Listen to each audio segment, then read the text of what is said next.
Fala pessoal, tudo beleza? Sejam muito bem-vindos aqui ao meu canal. Sou o professor Pedro Coelho e no vídeo de hoje eu vou te trazer uma dica decisiva para a sua prova de direito penal, em especial na parte referente aos crimes tipificados no Código Penal, referindo aqui pontualmente ao delito de apropriação indébita. Apropriação indébita que está plasmada no artigo 168 do Códex Criminal. Maravilha? Mas antes, deixa eu te pedir para deixar o joinha. Se não está inscrito, resolve esse problema. Se inscreve, aciona o sininho, porque sempre que eu trouxer conteúdo novo, você vai ser devidamente notificado. E presta atenção, você vai se recordar que dentro dos crimes contra o patrimônio, nós temos no artigo 168 do Código Penal o crime de apropriação indébita. Esse é um dos crimes que está ali na média de entre os mais, ou no segundo escalão, mas ainda assim é bastante cobrado em prova, notadamente em provas de caráter objetivo de carreiras jurídicas. E presta atenção, o crime de apropriação indébita, ele vai justamente criminalizar o comportamento daquele que se apropria de coisa alheia, mas não é qualquer coisa. Aqui a restrição é a coisa móvel. Então é apropriar-se de coisa alheia móvel de que tem posse ou detenção. Ou seja, eu recebo algo de terceiros, eu sei que esse algo é de terceiro, mas eu estou apenas exercendo a posse ou a detenção.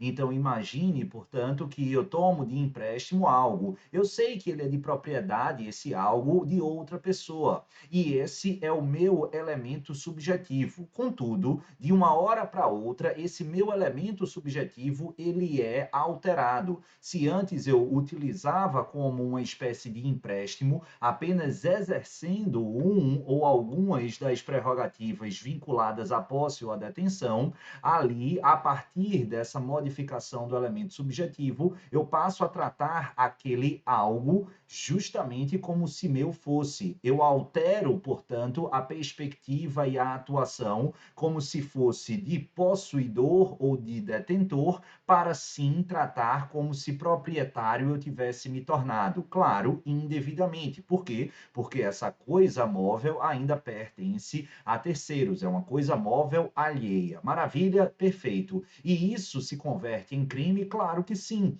Aqui é um crime punido com pena de reclusão variável de 1 a 4 anos e multa. Mas por que eu coloquei no título desse post e o título desse vídeo cuidado com o síndico? Por um simples motivo. Quando a gente vai olhar, esse caput do artigo 168 é, digamos assim, uma modalidade simplificada de apropriação indébita. A depender do contexto fático, eu posso permitir e verificar a incidência de uma majorante, de uma causa de aumento de pena. É exatamente o que faz o parágrafo 1º, prevendo um aumento de 1/3 quando o agente que recebeu essa coisa para exercer posse ou detenção e converte nesse senso de apropriação, ou seja, de passar a atuar como se proprietário fosse sem selo, a gente vai ter justamente esse maior desvalor do comportamento, o que vai, claro, retratar e refletir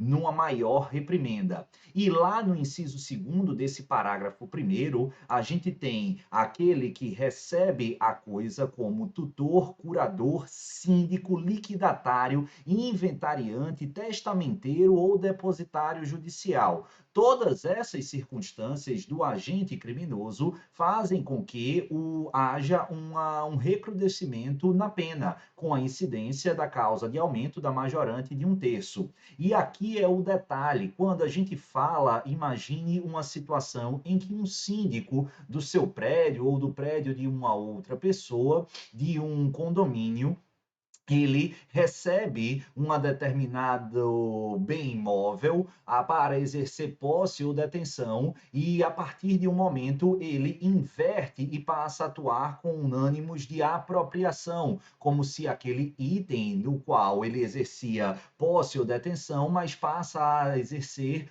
a atuação como se dele fosse, como se fosse sua propriedade. Perfeitamente se adequa, ao menos em tese, ao tipo ora analisado, o tipo do artigo 168, de apropriação indébita. Maravilha? E como ele é um síndico, naturalmente vai haver a incidência aqui da causa de aumento de pena, aumentando, ampliando, onerando em 1/3, correto? E a tendência natural, claro, é você dizer concordo perfeitamente, tá certo. Só que, para surpresa de várias pessoas, isso, na visão acertada do STJ, é um equívoco. E por quê? Porque a expressão síndico aqui no inciso 2º do parágrafo 1º não se está a referir fundamentalmente a um síndico de condomínio, a um síndico de prédio, a um síndico como normalmente a gente vincula e compreende. Na verdade, a acepção e a designação da palavra síndico é justamente